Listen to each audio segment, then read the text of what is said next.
Hello, Embers, and welcome to this episode of the Ember Exchange. I'm super excited to be here, and I'm really glad that you have chosen to take your time to listen in on our discussions today. I'm Dylan, as always, and I'm here with my co-hosts, Heidi and Jill. Yeah. Hey. Hello. Today is going to be a little bit of a different episode, which you'll see shortly. We'll only have one topic, but there's a good reason for that, and I am excited to get into it. So, why don't we stoke some conversation? Let's do it.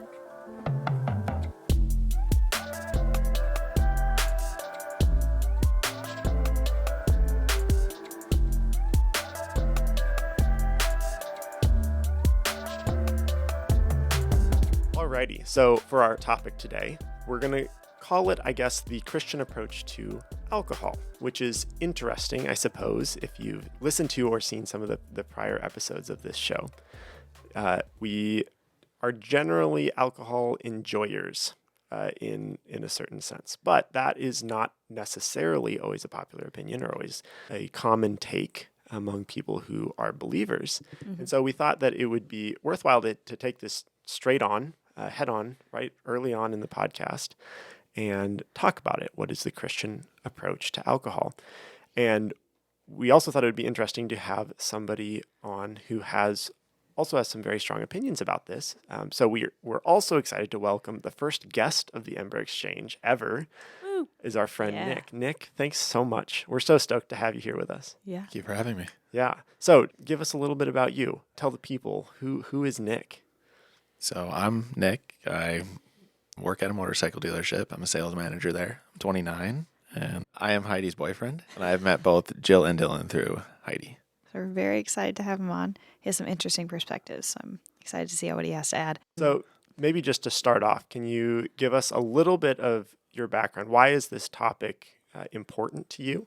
And what does this conversation mean to you, or what do you hope to share? If I had to break it down and put it in a nutshell to say, I grew up in a Christian home. I did not follow Christ for many years. I lived in the party scene and was part of it for many, many years. And I did not become a Christian until I was 25 in 2020. My opinions have changed drastically on it. I have my own reasons, but I've also lately had other opinions swept around I thought I wouldn't have anymore. So okay. Well, I'm very interested to pick your brain on some of those. Maybe just so we have a baseline to work from, why don't the three of us kind of share what our opinions coming into the conversation are? Where are we now on this? And a little bit of a reason why. And then I don't think that this is going to be a Nick versus the three of us. Not at all. Probably. No. It's not intended to be that in the slightest. But we really want to dig into kind of because you've thought a lot about this and some of the conversations we've had. Mm-hmm. We really want to hear your thoughts on that. So for you guys, what is your perspective coming in? I drink alcohol. I used to drink a lot more in college, and I think that there's a distinction between drinking alcohol and getting drunk. In college, I would get drunk. Now I just drink alcohol. I think that you can drink alcohol in a way that pleases the Lord, and that is not sinful, but I certainly do believe that getting drunk is dishonoring to the Lord, and that it's wise not to overconsume, and that each individual person can make their own decisions on this. I think this is something that's very conviction-led and not necessarily black and white. So I also grew up in a Christian home. There was no alcohol in our household growing up.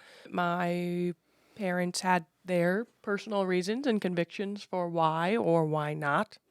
And then when I went to college and was older, sorry, Mom and Dad, if you ever listen to this, but I did drink underage, and then also during college as well. I think it was more for fun, for the party scene, to get drunk, to have a good time.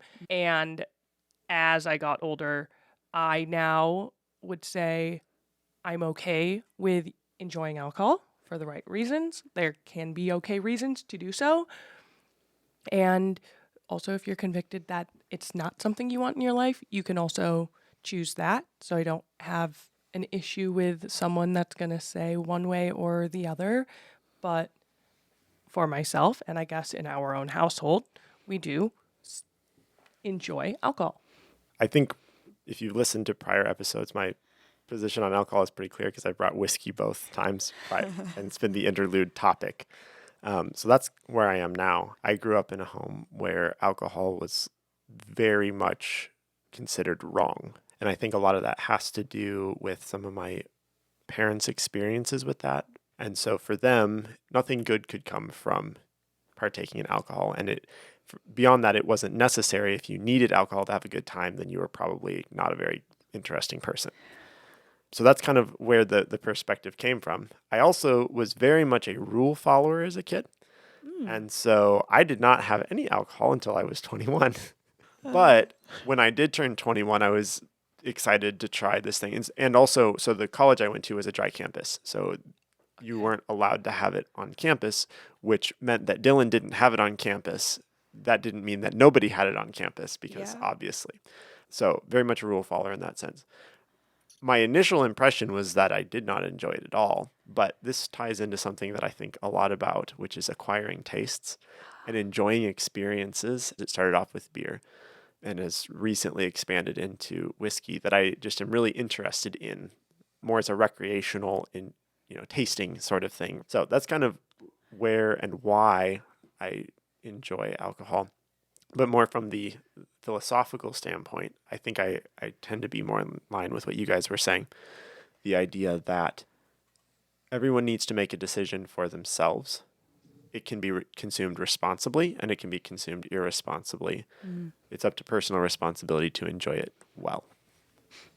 So that kind of is where we're at on this topic. At this point, I think can you give us a little bit more depth on your perspective, Nick, and kind of the foundations of why that is? Well, I guess I should have added, growing up in a Christian home, I was in a family that did not approve of alcohol. Like there was no alcohol consumption really ever. And it wasn't really frowned upon. It was just never talked about. So it was just kind of like, oh yeah, like you don't need that type of thing. And that conversation would be a couple sentences and it would end there. This is a very long story, but I probably started drinking probably when I was like 14 or 15. And it was one of the things too I didn't enjoy at first. So as I got into it, I was like, oh, this is terrible. I only did it to fit in. I was like, I hate this. But it was like, I would have to agree, it's kind of a acquired taste. But for me, it was an acquired feeling. Like I didn't like the feeling of being drunk. I drank to get drunk when I was younger. And as I grew up, I was like, oh, wow, like I really enjoy this feeling. I don't like the aftermath of it. But to conclude to the point where I became a Christian is where everything changed. I knew it wasn't good for me and I wanted to quit. After becoming a Christian, I had many things come into my life where God totally took the desire out from underneath me. And I definitely had prayed for it, but little did I know he was actually going to answer it. And Be careful what you ask for. yes, Yeah. exactly. Yeah, really though. And I wouldn't have it any other way though. Very blessed, but it was quite a shocker. Found out who a lot of my friends are. You hear everybody who sobers up, it says that all the time. It's really true. And then you find out who you actually are. Misery loves company. And I was a person who was hurting at the time. And I self-medicated with an alcohol. And I started realizing, wow, I really don't like these people I'm hanging around. So I left them and, in a loving way, of course. And another thing too is not only am I quitting drinking, you know what I mean? I'm following Christ. So I want to follow like-minded people. And with that involved, my opinions on alcohol changed. I kind of came to the conclusion that it's something that is just wrong. And I was just like, it's just not good. And I came to a little bit of a point there where I kind of sat on my high horse and I thought I was better than others because I did not partake, It has dimmed down quite a bit to the point where I, don't actually think that. That was just, I'd say probably a couple of years ago. But my opinions had really changed lately because ever since I met Heidi and you guys, you're one of the few people I know who are Christ followers and actually enjoy alcohol. I didn't realize like how toxic of an environment I was growing up in until meeting people like you. You guys are lovers of Christ, you're following Christ, and you guys just have a drink. I have never experienced that. It was very new to me. I did not know anybody who wouldn't get sloshed within the first 20 to 45 minutes, and then be miserable to be around if you weren't also in that state of mind.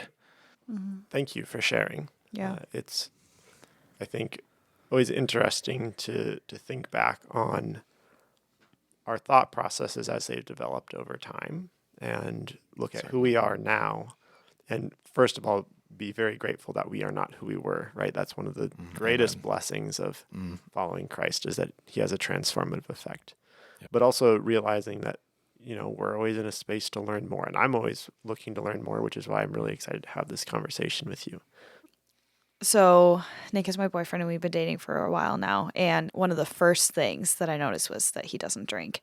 And so like on our first date, we had talked about that because we went to a place called Ancho and Agave, which is a Mexican place. So typically for first dates, like I would usually get a drink, like just to loosen things up a little bit, keep things chill. But when he said he's not going to get a drink, then I just followed suit. And then we got into the fact that he doesn't drink, and that was something at first I was like, okay, like I get it. And now it's something that I really respect you for. So it's, to me, not a big deal because Nick does this wonderful thing where he's okay with me doing what I'm convicted of while he does what he's convicted of. So you've never like made me feel uncomfortable, even though I will have a drink and you will not, which typically I just don't drink around you. But in social settings, I still will.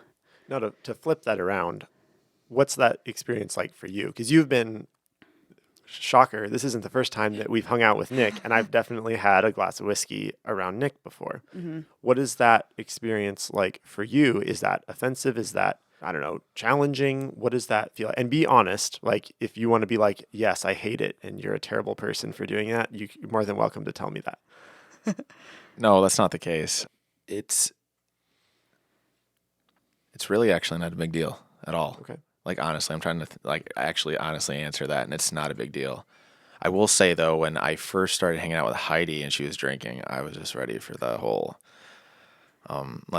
this isn't you, Heidi, at all. No, I remember I didn't know you very well at this time. I'm just like, all right, like, I'm ready for, like, the late night calls of her crying and stuff like that, and, the typical stuff that goes with people who drink heavy. Well, she never did that. I couldn't even tell when she drank.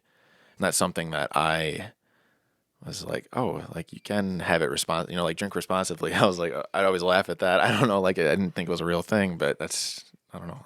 I've had it exampled in front of me, and it's changed my opinion for sure. So related to this, I always think it's interesting to go to what does the Bible say about this a little bit? Mm-hmm. And the verse that's immediately coming to mind to me in this sort of conversation is in Romans 14, where it talks about putting a stumbling block in front of a brother. So let's frame this a little bit differently. If you ascribe to the idea that enjoying something responsibly is not sinful, can it still be wrong because you may be putting a stumbling block in front of a brother? So that's why I was asking the question directly. Mm-hmm. And you expressed that it isn't necessarily the case, but that's not, I don't think, across the board. I think there are certainly people who would have a problem with that. Oh, certainly. And so what is the response there? Is it, well, because there may be somebody who could stumble, then I'm never going to partake of alcohol unless I'm by myself and I know nobody's watching me? Or is it maybe more like what you are saying, and there's a way to exemplify a responsible way to consume alcohol without just, living the facade, the whitewashed tombness, potentially, of I don't drink it in public, but I do in private? What do you guys think about that? I think that drunkenness is the sin. Yes. Drinking is not a sin. And in that, Nick said, drink responsibly is the warning on all actual alcoholic drinks. That's the worldly view on it. But the biblical view would be moderation. And so abusing anything outside of that is wrong. So I think that in that moderation, there comes some discernment and wisdom to understand the crowd or singular person that you're around to know if that could be a stumbling block or not. Because also Romans, specifically 14:13, yes, is what you were referring to. Do you mind if I just read it? Go for it. Therefore, let us stop passing judgment on one another. Instead, make up your mind not to put any stumbling block or obstacle in your brother's way. Now, we're referring to, like, a stumbling block in your brother's way would be another believer, your brother and sister in Christ, right? And so that would indicate that you have a relationship with that person. Yes. So you would also have some understanding of maybe they've shared some of those challenges that they've had in their life. So obviously we haven't spent a whole lot of time, but some with Nick and Heidi at this point. And so we know where you stand and if that is something that is uncomfortable or would be a stumbling block for you, in which case, if it is, our response is different. I think that the opposite side of that is also true. Yes. We can help break down like wrong assumptions about Christians because we know that there are assumptions about Christians out there. People think that we're judging or we're condemning or we think we're better than other people, right? That is a worldly view that gets expressed about Christians. Even Nick mentioned at one point, his mindset was kind of I'm better because I don't drink now. And even that can become a sin in the opposite direction. Oh, absolutely. Yeah. And so with our neighbor, if they are not a believer, maybe going and grabbing one beer at the local bar with them opens up a door and a conversation that you never would have had if you don't do that. Instead, you're just looking through your window and, oh, there goes my neighbor again, going down to the bar to get a beer like a sinful person. That is also not a good perspective. That is, I think, can also be equivalently harmful. Right. I think it's important to understand that you can idolize a thing and then you can also idolize not doing the thing. And both are, they're not glorifying the Lord either way. Correct. Right. There's moderation Not in both Christ-like. directions. Right. Yes. And I completely agree with you, Jill, and this is something that I had thought about too, is that it's about a relationship. Like Jesus wants to have a personal relationship with us. He doesn't just look at us and be like, don't sin. He says, come to me, all you who are weary and burdened, and I will give you rest. Like he wants intimate relationship. And so because I'm closest with Nick, if Nick had an issue with people drinking around him, the first thing that I would do is protect that because I'm close to him and I care about him. And so I would, along with him say, hey, can we just not have alcohol here when we're with friends? But someone who doesn't know Nick doesn't have the responsibility, in my opinion, to not drink around him because they don't know him. So I think for Christians to just walk in a bar and not drink because we're Christians to protect your brother, it's these people are in the bar and they can make their own decisions. The people you're closest with are the ones that you have responsibility to have them stumble or not stumble. Would you agree with that, Dylan? This is a case where I think I agree with the conclusion. I don't know that I've gotten the reasoning all the way there yet. And the reason for that, I think I'm going to try to answer by asking Nick another question. You mentioned that your decision to not only not drink, but to choose Christ and treasure Jesus, it put you in an interesting situation with people who you had once called friends. Can you give us a little bit more insight there? Are those people that you just don't hang out with anymore? Because what I'm trying to get at here is the witness aspect, right? We're called to be set apart. And so maybe that looks like, and I know that there would people who would argue that being set apart looks like not doing certain things that the world would do as a method of witness and saying, hey, I'm a believer. This is how I make my life different than the next guy. And that can be a very powerful thing in their life. So is that something you've experienced or seen with your friends? Did you lose those people as friends because of this, or are they people that you're still familiar with, or are maybe there's some of both, right? It's some of both. So it's kind of, I was real vague about it, but I said you find out who your friends are. Well, they're going to continue doing what they're doing with or without me. They don't care that I stopped. They don't care that I changed my life. I was hoping I could be an example and hey, come follow me, which You still could be. You're still on the road. Sure, but I agree with you, Heidi, but it's sometimes doing that or having that standpoint to me can be somewhat ignorant in itself, and being hey, look, I changed, come follow me. It's why? I tried to share the gospel with them and whatnot. And I mean, just some people just aren't ready to hear it. And I learned a lot of lessons throughout all this. And my real close friends I'd still hang out with, but it just wasn't the same because they'd get, sloshed and they'd be being super friendly, it's just all fake, and nothing sobers you up more than being a sober guy at a party. Like nothing makes you want to clean up more, and you're like, what? Like you realize like what you are and what you used to act like, and you're just like, I don't want any part of this. And it wasn't helping me at all with my walk, and I had to start making decisions that were right for me, instead of thinking about others all the time.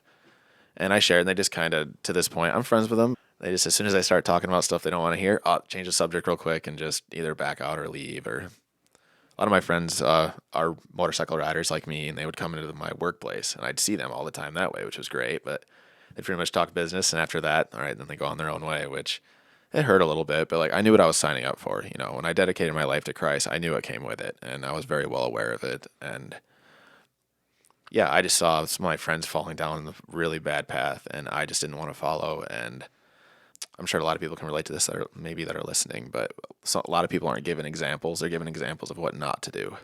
And that was like a theme of my life. And I just didn't want to replicate a lot of things that were being done around me and was exemplified to me. And I just knew what I needed to do. And then when I did go to church, I would hang around new people that didn't understand anything about anything. So it was one from one extreme to the other, and I just couldn't find a happy medium. And I'm just kind of like, oh, look at me, look what I dragged myself out of. And it's like, no, I did nothing. It was all Christ. But my friends have been great, some of them still. But like when I hang out with them, it's just not the same. We can do the same activities together, and like I'll try to relate, but it's almost sort of just like you're so different from the person.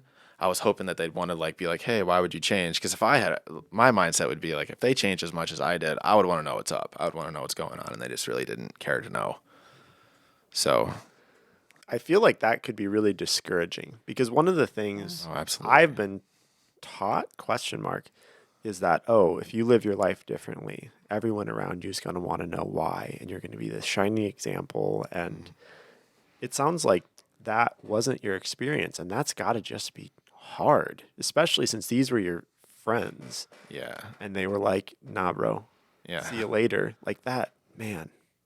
And they still ask to hang out with me, and like I will, but like it's some of them. I mean, it's like I'm a dirt bike rider, so I like to race motocross. I have for many years with a lot of my friends, and we'll go to the track to go practice or to go to race. This is off topic, but I hang around people that were just constantly inducing like marijuana and drugs constantly. So like, yeah, they're not drinking, but they're just like, some of my friends don't drink, but they just include so many other substances in their life. It's not the same. I needed to rid myself from it. I wouldn't say the abandonment wasn't there, because I knew they still loved me deep down, but it was, hey, I'm changing and I need to leave. And it was a very, very lonely time for sure. Very clear example of picking up your cross, it sounds like. Yeah. Counting the cost. Yeah. Yeah.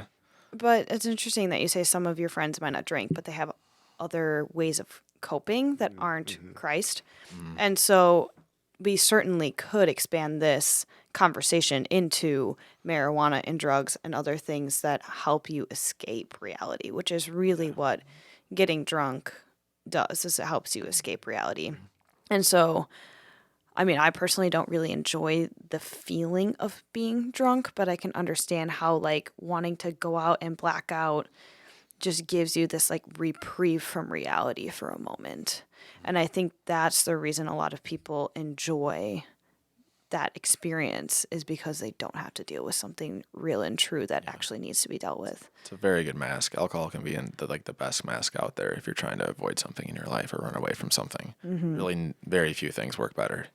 Yeah. But there's major consequences to becoming in a drunken state or getting into a drunken state. But Paul addresses that directly in Ephesians, actually.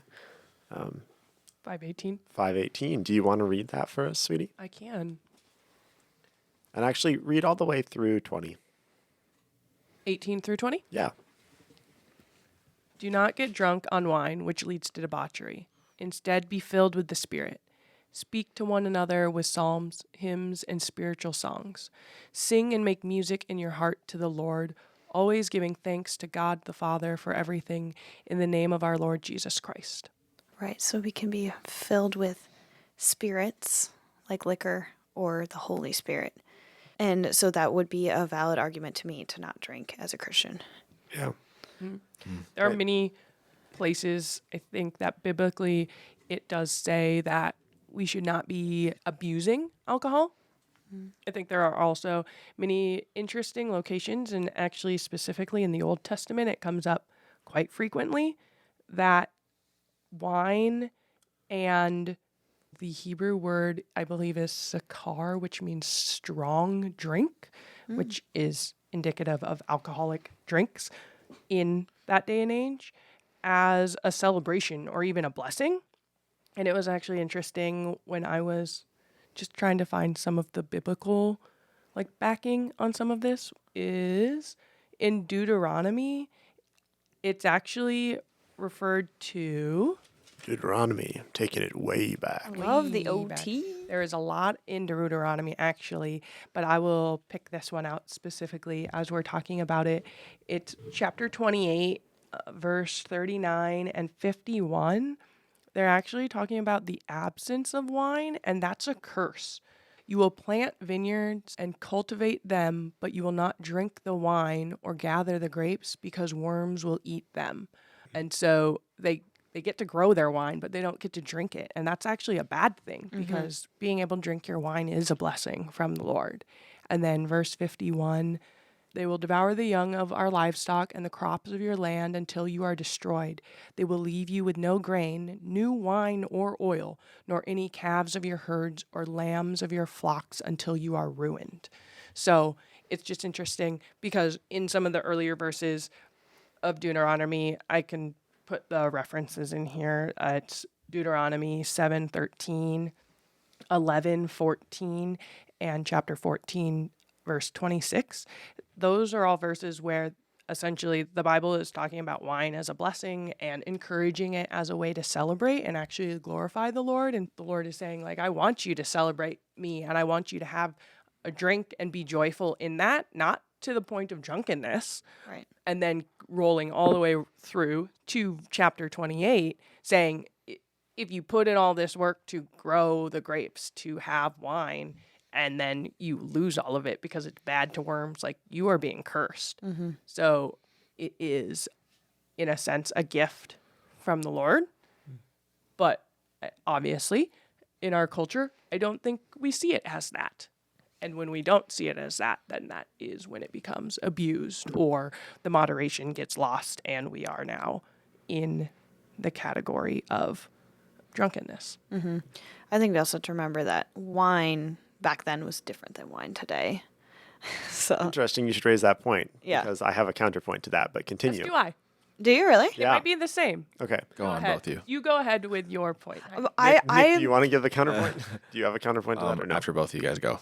Okay. All I was gonna say is that wine is a blessing from the Lord and all those things. But then then a counter to that has typically been that wine is not as high of alcohol content back then, and it was drank by everyone all the time because of the water they needed to make it into alcohol in order for it to I'm be. not putting you on the spot, but why? I guess you were kind of explaining yourself, but why would it not be as strong? Because a lot of things had a small amount of alcohol in them, so that it was actually pure water to kill Like a the germs. disinfectant because Yeah. their water was so dirty. That was the only thing they could drink and not Gotcha. get sick from it. Right. What's your counter cut to that that? out, sorry. So I actually have 2 points. So this will play off of what you were saying about wine being a blessing, because the very first public miracle that Jesus performed was turning water into wine. Now, what's interesting about that story is that when he goes to make the wine, this is after they've already consumed all the wine that they had. And the master of the banquet tasted the wine that Jesus made and was like, wow, this stuff is way better than anything we've had. The reason that the master of the banquet was surprised is because they usually didn't bring the good stuff out later because everyone was already too drunk to taste it. Right. And so Jesus was providing high quality wine to drunk people who couldn't tell the difference. I mean, he And totally he was. wasn't like, no, they have enjoyed it in moderation. They need no more wine. He just made the wine. And that is in John 2, 1 through 12. That's in John 2. And verse 11 is this, the first of his miraculous signs Jesus performed at Cana in Galilee. He thus revealed his glory, and his disciples put their faith in him. And that is turning water to wine. I know.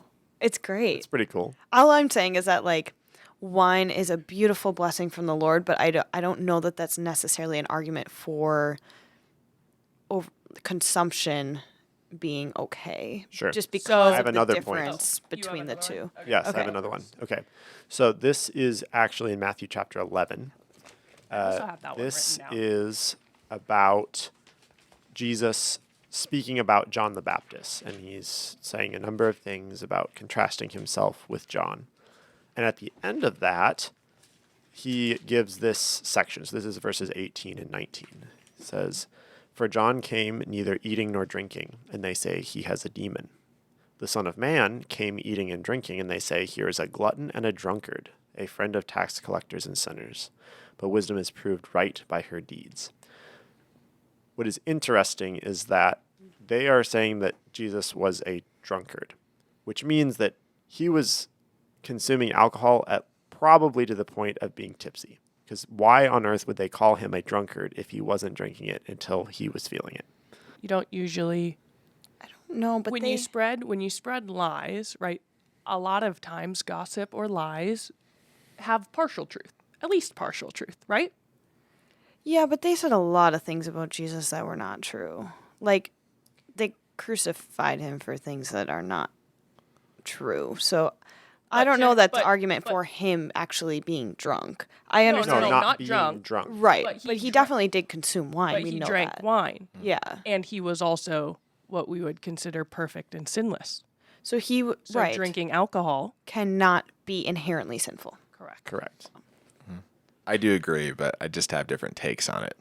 So a lot of the Christian church gets confused. So like I've noticed with my own self, a lot of people in the church, older people that are against alcohol, were hard partiers when they were younger. You know what I mean? They really went through and they did stuff that none of us in this room will ever do. You know, and they were crazy, and they assume instead of taking, and I think they just have misplaced concern to the point where they are worried that drinking is going to cause everyone else to do what they did.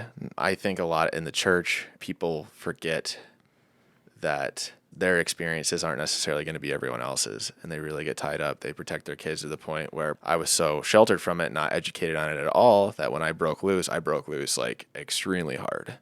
But Yeah, and my parents, they drank alcohol. My dad would have a couple beers with the Packer game. My mom would occasionally have a glass of wine. So my parents did a really healthy job of like we had alcohol in the house, but it was never overconsumed. And so that's kind of just how I went into college. And then the tricky part I think with alcohol is that it is so personal, and some people really can. If you have one drink, like they are addicted immediately. And that's the way they're biologically made. And some people can have, 10 beers and not be addicted at all. And it can be different day to day. I mean, if you eat or if you don't eat, you can have the exact same amount of shots. And like it can affect you differently. And so like there has to be an awareness and a maturity there in order to drink responsibly, I think. And that's where people go wrong, is that there isn't that maturity there, and they go right to being drunk, and either they get addicted to it or they just don't have any conviction about it at all, and they just continue to do that into their 20s, 30s, and beyond. And so that's why there is certainly wisdom in not drinking, especially if you have like alcoholic parents or something like that. Alcoholism is a real thing. It's very serious, and it can be complete bondage. Yes. And so And I think it can be hereditary as well. Certainly. So especially if you have that in your family history, to be very, very mindful. yeah. And so just because Jesus drank, Jesus was perfect, like just because Jesus drank does not mean that you should drink necessarily. Absolutely. Yeah. But because Jesus drank, I think that would give us the right to have some alcoholic beverages, the Yeah. freedom to do so. And I love the Bible, y'all, because like you all pick different parts of scripture, and I have a different part of scripture too. So like hear it. What it's part the of same scripture? message throughout. So I've been in 1 Corinthians lately. Okay. And it also in 1 Corinthians 8, so we have Paul, who is a Jew, and then we have Gentiles who are becoming Christians as well. And so there was Jewish law that people followed, and then there was the Gentiles who did not follow Jewish law, right? And so there was clean and there was unclean food. And the Jewish people were not supposed to eat food that's sacrificed to idols, but the Gentiles would eat food that was sacrificed to idols. And so there's this in the Christian church as it's developing and growing, there's disagreements between Christians on can we eat the food sacrificed to idols or can we not eat food sacrificed to idols. And so Paul talks a lot about that in 1 Corinthians. And so just one simple verse that we could even look at is 1 Corinthians 8, verse 13, where it says, "Therefore, if food makes my brother stumble, I will never eat meat, lest I make my brother stumble." So that would be an example of not eating to protect your brother so that their convictions that they have, they can stay true to that, right? Yeah. Mm-hmm. And then just kind of flipping the page here to 1 Corinthians 10. I'll just read 1 Corinthians 10, verses 23 through 30. So it says, "All things are lawful, but not all things are helpful. All things are lawful, but not all things build up. Let no one seek his own good, but the good of his neighbor. Eat whatever is sold in the meat market without raising any question on the ground of conscience. For the earth is the Lord's and the fullness thereof. If one of the unbelievers invites you to dinner and you are disposed to go, eat whatever is set before you without raising any question on the ground of conscience. But if someone says to you, 'This has been offered in sacrifice,' then do not eat it, for the sake of the one who informed you, and for the sake of their conscience. I do not mean your conscience, but his. For why would my liberty be determined by someone else's conscience? If I partake with thankfulness, why am I denounced because of that for which I give thanks? So whatever you eat or drink or whatever you do, do it all for the glory of God." And I think especially that last verse, whether you eat or whether you drink, do it all for the glory of God. I think that's exactly what we're talking about here. Whether you drink or don't drink, like if you do it for the Lord's glory, I don't think you can do wrong. We do certainly know that getting drunk is not for the Lord's glory, and so we don't take it that far. But I think either way can be honoring and either way can be sinful as well. Yeah. And, the whole point here is just that, like, meat is meat. Like, eat the meat or don't eat the meat, but we have to be conscious of who we're around, how well we know them, and cater to that and do what we're convicted of. Mm-hmm. Can I give a few historical examples of those that did eat or drink all for the glory of God? Yeah. And yes, because we're talking about drinking, they drank for the glory of God. So if you were wondering. But in this, I found a few really interesting ones. So some of you may be familiar with the name John Calvin. Ooh, Calvinism. He, in fact, had a stipend in his church contract for 250 gallons of wine per year to enjoy with his parishioners, to celebrate, and to partake in each year. And the church agreed to that. Another one is actually Martin Luther as well. Love him. Yeah, his wife is like a famed brewer of beer. And I didn't know that. No That's way. so cool. So Catherine Luther, once married, Catherine Luther, but I believe it was before they were married, he wrote many love letters to her, but always was like, and also, can you include one of your beers? Like, real quick at the bottom. Wow. It was an attractor for him and his wife. Another one is actually C.S. Lewis, another name you might be familiar with. Sorry, can I... Yeah. Ladies, if you're not brewing beer for your potential future husband, what are you even doing? If you want to attract a quality man like Martin Luther, you got to be brewing that beer.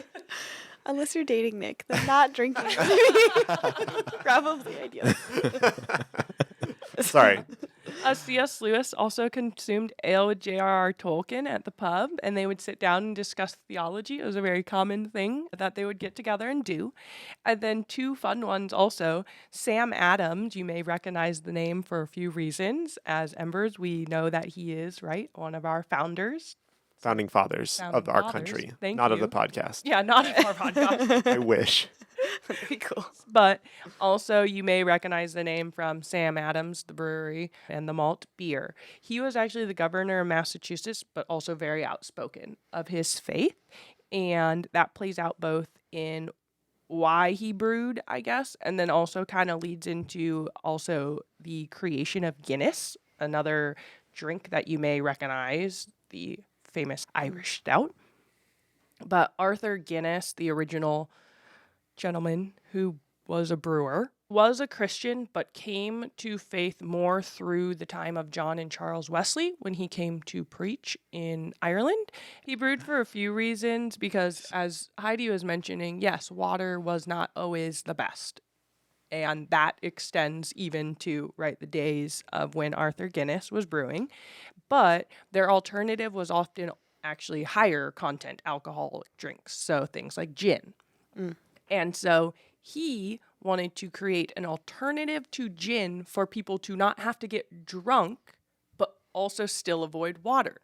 So he came up with his Guinness Stout. That's so cool. And then, in addition to that, he then was like, I want to glorify God through his vocation of being a brewer, not only by helping people not have to get drunk, but also still being able to safely consume something and, I guess, sort of stay hydrated.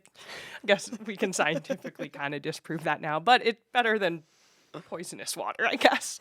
But he invested it in his employees, and he made sure, like, apparently working in a Guinness factory was like one of the better jobs to have. It was known that he was going to treat his employees well and take care of them. And during the war, he was like, I'm going to make sure there's going to be one Guinness in every like soldier's care package at Christmas time so they like can remember home. That's yeah, cool. Guinness also did things like that. So I would say that they are good examples of those that whether you eat or drink, whatever you do, do it all to the glory of God. Yeah. I didn't know any of those. Me either. Wow. I'm learning so much. Jill's just educating us out here. That's really cool. That was cool. So I think that as a result of this conversation, I'm probably still definitely going to enjoy my whiskey. So the Embers will get to have more whiskey tasting with the Embers in the future, where Jill and Heidi gag over whatever concoction it is that I bring on any given week. But I think sitting down and hearing your perspective, Nick, on these things and, you know, delving into scripture always makes me more mindful of what is the example I'm setting? Who am I being a witness to? And am I doing that in the best way possible?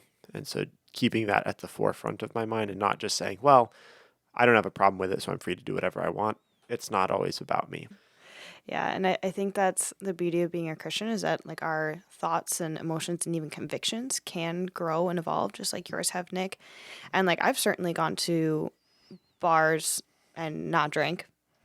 And you just have to find community, and there are people out there. I want to encourage our Embers.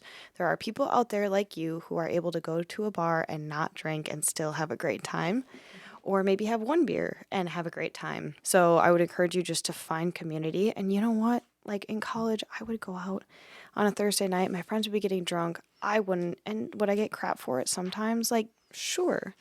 They would be like, oh, just one. And there's a little bit of pressure there. But eventually, if you just keep saying no, like, people don't care as much as you think that they will if you choose not to drink and still to be a social individual. That is true. You can do both. You might get a little flack at the beginning. I know, Nick, you were in a culture maybe where it was a lot of flack, or that was very much the culture was just to get drunk. But if you have friends where the culture is just to go out and have a good time, not necessarily to like be drunk in your bed by the end of the night, like certainly feel the freedom to say no one night and then say no the next night. You're not a hypocrite. You just need to do what's wise for you in the moment, and you can honor the Lord in both.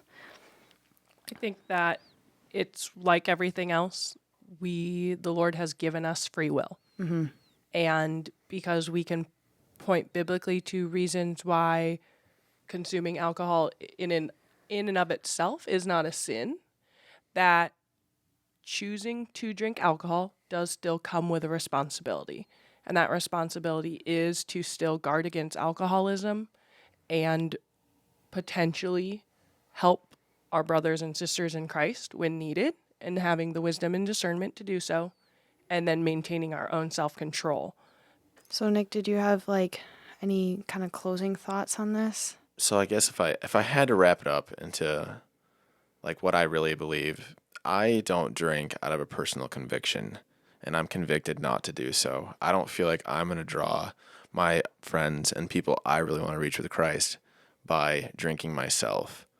But what I have noticed is the more that Christians drink and present themselves in bars that are in moderation, because I have a twisted view of people who say like, "Oh, I'm a Christian and I drink." They go to the bar to get blitzed. Like they're not actually like pursuing a relationship with anybody. If you actively can have a couple and go to the pursue a relationship, that humanizes us in a way that where we can reach people in a way maybe that the church doesn't push enough. Yeah. And I really think that's great. Like that's one of the best things. I can relate to being a Christian very recently, within the past like 4 years. And I knew if I wasn't a Christian and I was in a bar and somebody came up talking to me about Christ while drinking also, but not in the same state of mind, I'm going to listen a lot deeper. And that's something that I believe one of our first couple dates, Heidi told me she would do that. She would go to bars and she would like tell people about Jesus. And I was like, what? Sounds like Heidi. Yeah. I've never really heard that before. I've heard people talk about it, but I've never met anybody that actually practiced it. And I was like, okay. It's But, fun. People really do listen. You get a Yeah. lot more out of people when they drink too. yeah. Like Yeah. their hurt comes out Oh, yeah. pretty significantly. And if you can speak Jesus into that, even if they don't remember it, like their soul, I think, does. Besides a hospital, a bar is probably filled with the most hurt people out there. That is And deep but true. I think that alcohol is not a sin. And I thank you for pointing out all the scripture, guys, where I get to see like a lot of different aspects I wasn't even aware of. But I think people need to really use their own discretion and really think of where they're at and look at themselves and see where they're walking with Christ, because it's a very, very slippery slope. To anyone who's ever abused it in their life will know that it is. It's like alcohol does not make you stupid. It just makes you not care about the risk involved. If you asked a drunk person, they probably incoherently, sound like they're gibbering nonsense, but it just makes you not care. It takes away that fear factor that God had given us. And when, we read that the fear of the Lord is the beginning of all knowledge, alcohol for me took away my fear. And that fear is very important to me. And that's what makes me honor and respect the Lord. And I just, yeah, I can see how that can be a very, very slippery slope. For me, I was to the point where I just would look at myself and I'm like, there is no way I can be sober. Like I really couldn't see it. I couldn't see a means to an end. I could not see myself not needing a substance to live and to be happy.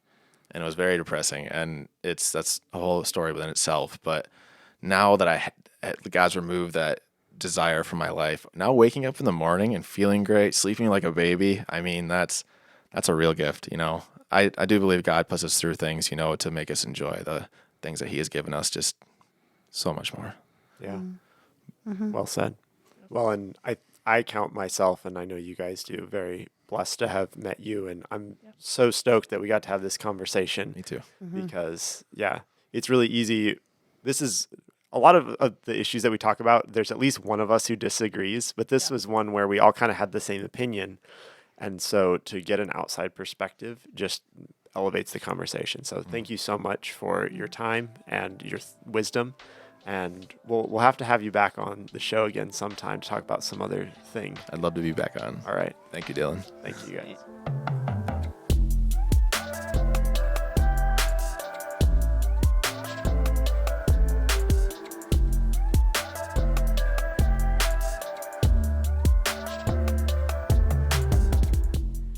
Alrighty, well, the next section is when we typically would taste some whiskey or some alcohol, but I am not Dylan, I am Heidi, and so I thought it would be cool because we are talking about alcohol, and there are a lot of different ways that you can approach this as an individual. You can not drink, you can drink sometimes, you can drink regularly, even as long as you're not getting drunk and doing it to honor the Lord. And so we have obviously given a few options for people who like to indulge in alcohol, and I thought it would be fun to have an option for those of you who choose not to.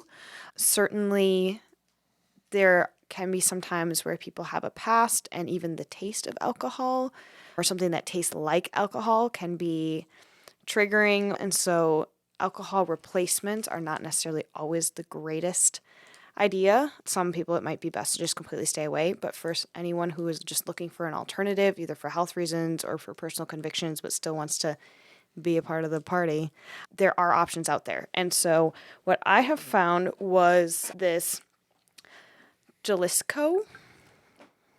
I believe that's how you say it. Jalisco. Jalisco. Do you think Yeah. it's Spanish and the J is like a sound? Jalisco. Ooh, that sounds better. That sounds cool. All right, it's Jalisco. Let's go. Let's go with that. And it is by Jalisco 55 is what it's called. 55 what? I don't know. Oh, it's just 55. It's just I thought you were Jalisco gonna be like, 55. it's 55 times cooler than the next thing. Well, I mean, that's what it's called, so there's got to be a reason for it. 55 ingredients. Yeah, it's pretty cool. It's got sunglasses and cowboy boots and Texas and a surfboard and boxing gloves and a what is cherry it, on the Heidi? front. It is a non-alcoholic tequila, Ooh. and it's by the company called Spiritless. And I thought that they were a really cool company. They are vegan, gluten-free, keto-friendly, so if any of those things float your boat, this is a great option for you. And then they also have non-alcoholic bourbon as well. It's kind of cool to like make a margarita but not have that buzz. And you could do that on a Tuesday night if you have a big meeting in the morning. Hey, Just don't you want could do that on a Tuesday at lunch. You could do that at Tuesday at lunch. You could have this on your desk at work. You might get some weird eyes, but Yeah. there really is no alcohol in it. And so I thought we could Give do her a a little tasty taste tasty? test. Yeah. I love this. This is super exciting and Yeah. so Never far had outside anything. of the realm. I've had like some tequila before, but I'm by no means I'm not an expert when it comes to whiskey. I'm so much an amateur when it comes to tequila. So I'm going to know nothing. So you're going to be leading Yeah. us by the hand here, Heidi. Which is great, but we've all tasted true tequila. yes, that is true. Okay, wonderful. Correct. Yeah, so we're just going to taste it and kind of compare.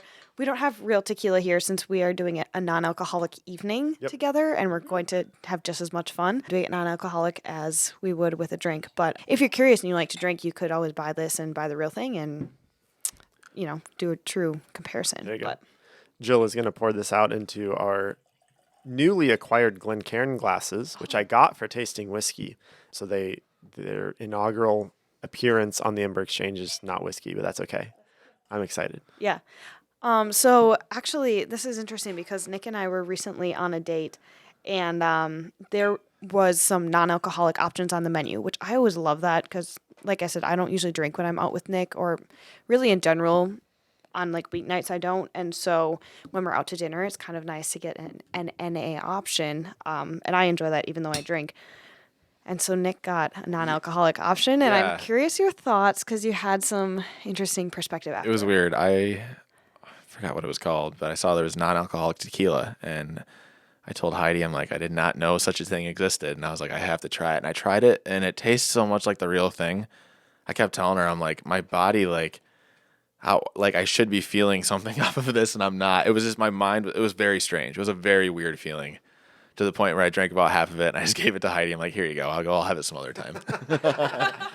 So that's why, I never thought about that. But someone who really me does neither, struggle though. with alcoholism or something like that, this might not be a great option. Yeah, it In could theory, trigger it something could for the be, right person. but it really could trigger something. So we're not saying this is always the right way to go, but for some people, it might be a great option. And I'll talk more about other options that maybe don't taste as much like alcohol after we do our tasting. Sure. So we So- we so needed first- like a lime and everything with this. Oh, we should have done a salt shot lime. I don't have limes.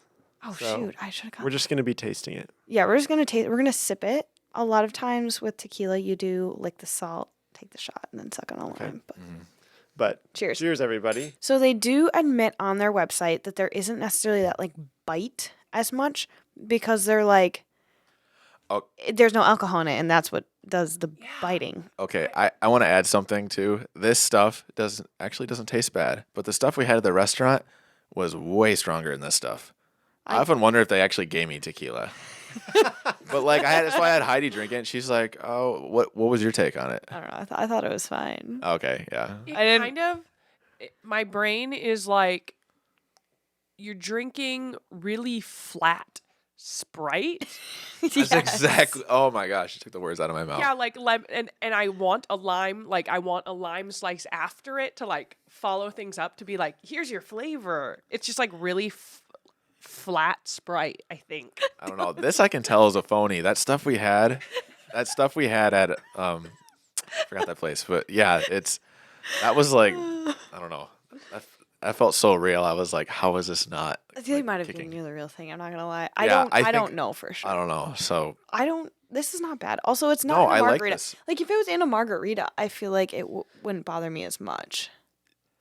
Yes, I concur. Yeah, but I'm not sipping usually it- the one wrinkling my nose at things. Normally, I'm the one trying to convince you that you're tasting something delicious. I actually kind of like this. I'm not Okay. gonna lie. I kind of do too. Do you like it as its own thing, or you like it as I want tequila, so I'm going to have this instead? Yeah. Like you want it or you want this in your margarita. I want this in my margarita. Yeah. Certainly. Dylan's not a fan if you're on video. I just wouldn't I'm sorry. I wouldn't sip this. But here's the thing. We don't typically sit and sip tequila either. So I feel like I could take the rest of this as a shot and I would be like, oh. I should be reacting like Dylan. I think they gave me real stuff at the restaurant. Like, I don't get how I'm so okay with this. This is weird. You are becoming more and more convinced as the moments go Yeah. that you had tequila the other night on Yeah. accident. Yeah, but I didn't feel anything from it. I don't know. The other stuff, that brand that we had was crazy. Like, really. I kind of like it. Yeah, this stuff's better. I will So- say this is better than what we had at the restaurant. But So the reason that I chose tequila for this, Uh-huh. shall we call it an experiment, Yeah. is because I know from that. being friends with all of you that we all have had tequila before and Yeah. enjoy it. Uh-huh. Yeah. So I didn't want to necessarily get a bourbon because I know Jill doesn't necessarily yeah. love it. That's Uh-huh. fair. So this is something that we all like in real life Yes. that we're comparing it to. I'm curious your thoughts though on the non-alcoholic bourbon. If you would like the way the bourbon tastes without alcohol. It's a good question. I don't know. If it's like this, I think I'm going to be disappointed. I think that I don't like tequila without the alcohol. I do. Like genuinely, it's got like it's warm, but it doesn't have that like bite that alcohol has. I just I- did not expect ooh. me and Heidi to enjoy this more than you guys. It's not. Yeah. So yeah, what are your Really? thoughts, Nick? I, don't know, I like it. I like it too. But Can we Jill get some? described it well. Oh, Yeah, it's mine. I was own gonna- this I was now. gonna say it is yours, so we can get some right here. But no, Jill's description of it being flat Sprite, that's exactly how it tastes. But it's kind of good. You like flat Sprite? I guess. But Apparently. there's a very much a like It's warm. herbal You want that? component to this that is not in Sprite. Like Okay. it Yeah, there's like a. It it tastes a like flower. I took a bite out of like a cactus maybe. Yeah. Oh, it's got some like aloe juice vibes. Yeah. Maybe that's what it is. I really enjoy it a I like lot. it. There's something very familiar Okay. in the ending of it. So maybe here you go. They've got the ingredients. That maybe kind of gives us. It's kind of like your. Oh, the mash bill. Yeah, Kind of yeah. like the mash bill on your whiskey. Because if it were tequila, it would be 100% agave. Correct. So here you have spiritless, non-alcoholic oak distillate, then water, natural flavors, agave syrup, glycerin, sodium benzoate. I'm ignoring that. How do you say that? I don't know how It's you not say good it, for but you. it's not great for you. Yeah. Potassium sorbate, and then citric acid, which would probably be the lemon lime, Yeah. the citric. Oh, Yeah. it makes me warm. It makes Well, my that's got to tongue. be the agave. It makes my tongue like. Is that the agave? The agave is the sweet That's part. weird. The agave would be the Sprite thing, plus the citric acid. Agave and the citric. Yeah. Okay. Citric acid. Oak distillate. That's the thing that I think tastes weird to me is the oak distillate. That's the cactus you're drinking. That's the yes. cactus you're It's drinking. something woody or Yeah. Plant-like. I think that's what that is. It's good. Interesting. I do really enjoy it. Go ahead. I think it is. Well, it'd be Jalisco, which is a western Mexican state fringing the Pacific Ocean. It is known for its mariachi music and tequila, Oh, Mexico. That makes both sense. of which reportedly originated here. So it is named after the location of which tequila and mariachi music originated. Yeah, They do drink a lot of tequila down in Mexico, so that makes sense. that does make sense. Also, if you aren't super into like hard liquor and you wanted like a non-alcoholic wine or beer, there's plenty of options out there. I was at Woodman's and there was a whole non-alcoholic section, and that's where I found this. And there were plenty of NA wines, and then beer. Actually, since we are in Wisconsin and we're relatively close to Wanakee, I saw a lot of Untitled Art beer. That's like the brand. Yep. And they have a lot of NA options too. So yeah, lots of options out there for anyone who wants to be social and still have a can. Sometimes it's just nice to have something in your hand that isn't water. Spiritless also offers a whole lineup: whiskey, tequila, cocktails. They've got a Kentucky bourbon. Mm-hmm. They've got the tequila we just tried. They've got margarita pour-over cocktails. They've got a whiskey sour pour-over, an old-fashioned pour-over, a bourbon lovers bundle. So tequila and bourbon.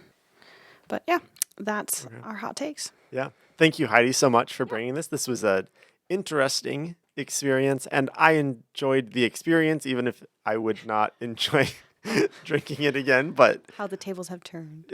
yeah, see, this is wonderful. I now know what it's like to be you all the time when we do this. So that's all the been, I don't know, it's been fake tequila It's too. been, fake cheers, I guess. No, you can still cheers with that. But yeah, that's been our take on the non-alcoholic options of tequila. Yeah, it's been real, but not really. Wow.